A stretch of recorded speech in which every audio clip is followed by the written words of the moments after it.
I have spent the majority of my life straining to insert myself into spaces that were not meant for me. It is only now, with the clarity of hindsight, that I understand how much of this effort was subconscious, pulled by forces that appeared as practical steps but were, in reality, reflections of how much harder I had to work to begin where others already stood. As is often the case, my first desires were handed to me by my mother. I still vividly remember the first time she told me, at just 6 years old, that I would one day win a scholarship to become a professional. I didn't know exactly what this meant, but it didn't matter. It was officially a given, something in store for me that I had yet to grasp. For the most part, my youth was rather simple. I had not a single complaint until middle school, when it seemed like my differences finally became relevant. Social media only exacerbated these issues, serving as a guide to everything I should be and everything I was not. I began asking my mother why I wasn't blonde, why my thighs touched when I walked, and why I wasn't tall and lean like the models on Victoria's Secret's runway. She said my features were Venezuelan, something to wear with pride, because their beauty, undeniable as it was not the same as mine. Her words silenced me for a bit, but awakened a new awareness. What set me apart was something I could not fully touch, a part of myself that had been displaced before I could even understand it. I had fled Venezuela before I turned 2, and yet, becoming American felt like an endless task, a mantle I was always reaching for but never quite holding. How could it be, I wondered, that the thing defining me, my Venezuelan roots, felt so achingly far, a truth I was both tethered to and estranged from? Middle school became a delicate balancing act, a negotiation between the resources I lacked and the aspirations I held. I didn't know the specifics of how I would get a scholarship or how the opportunity would present itself, but at that age, it wasn't hard to do well academically. I loved learning and poking holes in the world around me. Unfortunately, to excel, I also had to poke holes in myself, identifying every shortcoming, every place where I could be more disciplined, more capable, more worthy. Around the 7th grade, I was placed in what were described to me as special courses. I assumed they wouldn't be much different from the honors classes I'd already been taking, except these required Saturday attendance, 6 hours at a time.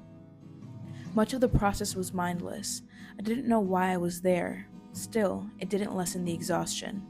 It wasn't until 8th grade that I understood the true purpose of the course, to prepare for the SHSAT. It was then I first learned about this exam, the first standardized test that would determine whether I was worthy of advancing, the next practical step. I earned admission to Brooklyn Technical High School not by outperforming on the SHSAT, but through a summer program offered to students who scored exactly on the cutoff. I had never naturally been a good test taker. This meant more classes, more work, more effort, but I reaped the rewards. Suddenly, I had access to the biggest public school in the country, nestled right in New York City.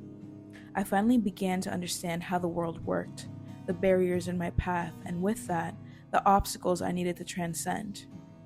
Hard work had never been foreign to me, not with the mom I had. She had always spoken about success as if it were waiting for me, as if it were just a matter of showing up and working hard enough. I clung to that belief, convinced that everything I needed to move forward was already within my grasp. But this illusion would not hold. I learned from school events that I needed to worry about a portfolio. None of this had been spelled out for me, so I was building my own blueprint. I had to get involved, had to be impressive. It became clear that I needed a scholarship, not because I was naturally gifted or bright, but because it was the only way to earn a college education, the only way to continue pursuing my potential. Not as much a reward, but a necessity. It was during this time that I came to a stark realization. My mother, for all her love and effort, couldn't guide me through this. It wasn't that I stopped believing in her or the love she had for me. It was that her love, for all its strength, could not replace the knowledge we both lacked. The system demanded expertise, strategies, rules I had never been taught, and she, in her own life, had never been given the chance to learn. I had to become the expert we both needed, teaching myself to navigate a world that neither of us had been prepared for. A world that Bell Hooks correctly states is perpetually loveless, which prioritizes dominance over connection and perpetuates internalized racism and self-doubt as tools to maintain its power. In such a culture, love was not enough.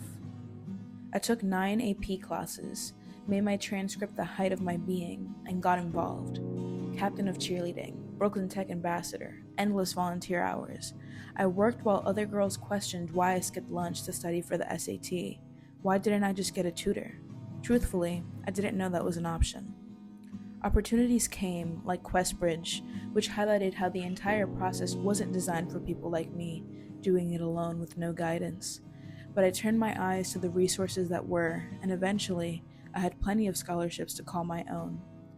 I still remember the day I told my mom I got into Yale on a full ride. She laughed, telling me she didn't know they awarded scholarships to go to jail. She thought she was being funny, but I realized that I had reached a point where my mother couldn't grasp the true extent of my accomplishments, not in a system that wasn't built for us. I didn't end up going to Yale. I had my eyes set on USC for years, granting it the title of my dream school, but I did use Yale's offer to secure a full ride. I learned from research and Reddit forums how to navigate the process and take charge of my life with the tools at my disposal. Minority groups are taught obedience, to accept and follow the rules. The wealthy are taught to make the rules work for them. I needed to learn a new way to excel in the terrain I was entering, and I did. Where I had spent most of my life navigating systems designed to hold me back, it wasn't until college that I began to deconstruct them, finally giving definition to feelings I had carried for so long: disenfranchisement, exploitation, and domination. Ironically, it was by exposing myself to the system, again and again, pushing against its walls, that I reached the point where I could finally peel back its layers and see these mechanisms of exclusion for what they were. It took confronting this system, carving out a place within it to bring me to this moment, in this classroom, where we have been dismantling these structures all semester. I found myself fixated on the ideas of Bell Hooks and Mickalene Thomas. Hooks in her call for love as a radical force, and Thomas in her art that reclaims space and identity.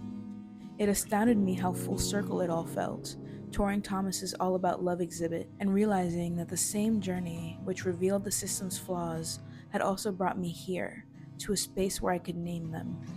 Her art gave form to feelings I had long carried but struggled to articulate. In the same way that Thomas reimagines her subjects in positions of power and agency, I see my presence in these spaces, classrooms, institutions, and beyond, not simply as a product of resilience, but as an act of creation. I see it clearly now. I had misunderstood entirely. It wasn't that love had failed. It was that love had always been everything. It was love that fueled me. Love for my mother's sacrifices, love for my potential, love for the act of learning itself and the possibility of surpassing every limit imposed upon me. Love was the reason I entered this system, why I fought so hard to survive it, and why I am now pursuing a legal education.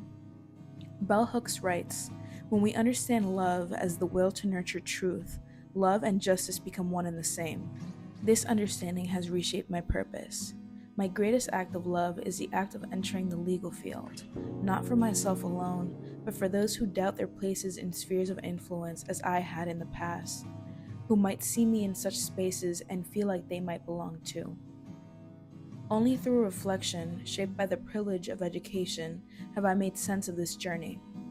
My education has taught me discipline, how to apply myself, how effort is rewarded, but most importantly, it has taught me how to cultivate a love that sustains and transforms. I no longer see pursuing higher education as a solitary act of ambition, but as an act of rebellion, a radical assertion of self-worth in the face of systems designed to diminish it. Thomas and Hooks have shown me that the work of love, whether in art, in life, or in activism, is to reclaim what has been denied and to imagine what could be. My presence in these spaces is not just an achievement, it is an act of love itself, a deliberate creation of room for those who have long been excluded. A work of art fueled by love and a commitment to reimagining justice as something rooted in compassion. To leave you with another quote from Bell Hooks herself, "The moment we choose to love, we begin to move against domination, against oppression. The moment we choose to love, we begin to move towards freedom, to act in ways that liberate ourselves and others. This is the work of love, to liberate, to reclaim, and to create. And it is in this work that I find my purpose."